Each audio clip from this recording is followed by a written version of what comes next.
The mountain air in Ridgeview Meadows was crisp and quiet that Sunday morning until Gloria Harrington's voice cut through it like a chainsaw on a sapling. "This vehicle is a direct threat to emergency access and our community aesthetic standards," she barked, phone already glued to her ear. I stepped out of the garage, wiping grease from my hands after tweaking the carb on my old Ford, and there she stood, Ridgeview's HOA enforcer-in-chief, glaring at my daughter Ava's gray sedan like it had personally insulted her drought-tolerant rock garden. Ava had driven home from CU Boulder for the weekend. She'd parked exactly where every other resident parks on their own damn curb. But to Gloria, rules weren't guidelines.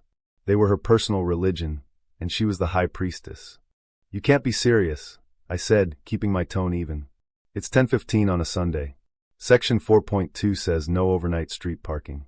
This isn't overnight." Gloria's smile was all teeth and zero warmth. "Visibility obstruction, Mr. Brooks. Section 5.7 clearly states any non-resident vehicle parked on communal frontage during daylight hours must be reported.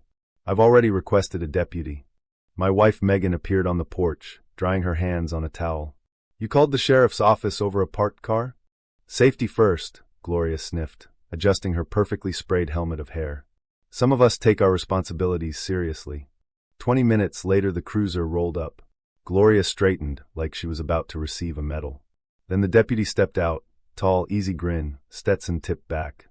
Harlan Reed. The same Harlan who coached Ava's travel softball team for 3 seasons. The same guy who still texts Megan memes about bad coffee. Gloria's face did something interesting.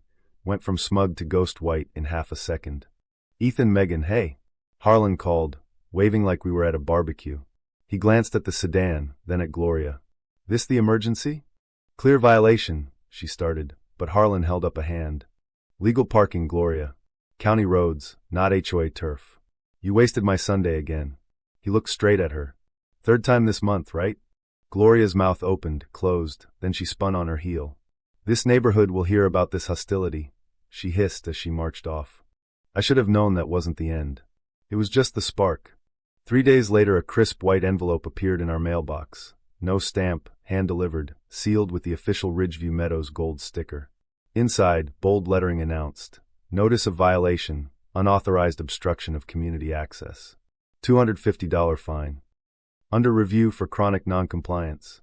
Megan read it twice, then dropped it like it was on fire. Ava, stirring her coffee, snorted. "Communal frontage?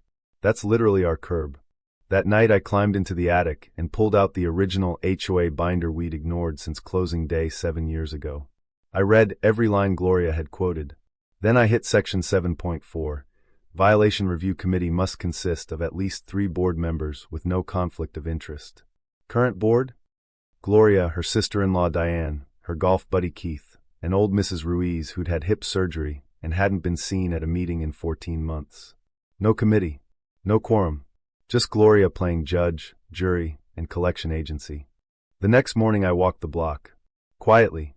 By the weekend I had statements from 9 neighbors. Old Mr. Delgado's fence, up since 2011, suddenly 2 inches too tall. The Parkers paid $175 for offensive holiday lights last December. Even sweet Mrs. Ruiz got a letter claiming her walker was visual clutter. Every single fine had been paid to Vista Compliance Services LLC. A quick public records search later, and my stomach turned. Registered owner, Gloria Marie Whitaker, her maiden name. Megan looked over my shoulder at the laptop screen. She's been running a side hustle with our money.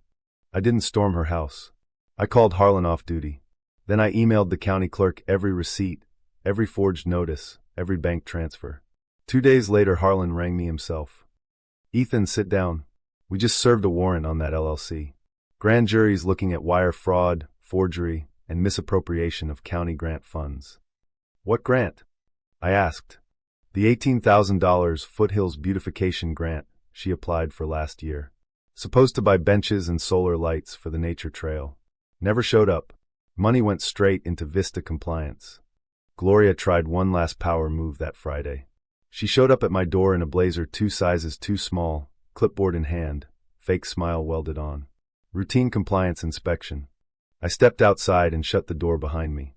Per Section 8.2, board members require 48 hours written notice and resident consent before entering private property.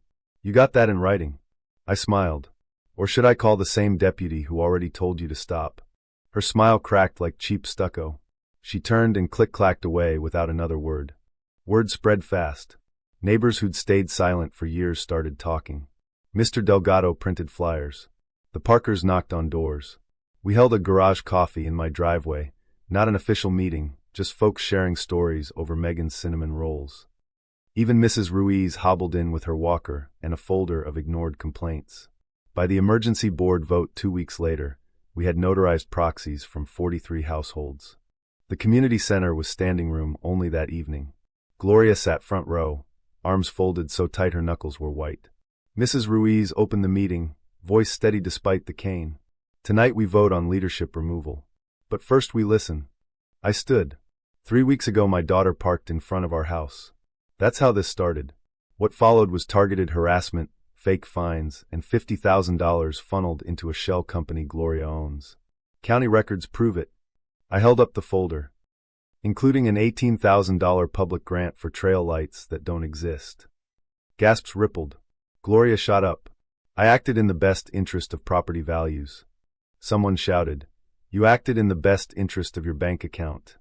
Another voice, "You told me my American flag was the wrong shade of red." The vote was unanimous. Gloria Harrington was removed effective immediately. She didn't go quietly. She filed a slander suit the next morning. Harlan called me laughing. County prosecutor laughed her out of the office. But they're very interested in the grant fraud, and the mail fraud on those notices. 2 unmarked SUVs rolled into Ridgeview the following week. Gloria opened her door in pearls and denial. They left with boxes, a laptop, and her dignity in a bag. The new interim board, Mrs. Ruiz, Mr. Delgado, and Megan, called for a full audit. They found the overcharged dues, refunded every penny, and passed new rules. No board member more than 2 consecutive terms, all finances public within 48 hours, dual signatures on every check. The county recovered the grant money and installed real solar lights on the trail, lights that actually work. A month later Ava came home again for spring break. She parked in the exact same spot. Mrs. Ruiz waved from her porch with a plate of fresh cookies. No letters, no sirens, just neighbors chatting on lawns that were finally allowed to look lived in. Gloria took a plea, 3 years, restitution, and a lifetime ban from any HOA board in the state. Last I heard she moved to a condo in Denver where the only rules are the ones she can't rewrite. Ridgeview Meadows didn't become perfect overnight, but it became real. People talk now. Kids draw chalk hopscotch on sidewalks without fear of fines. Flags fly any shade of red they want.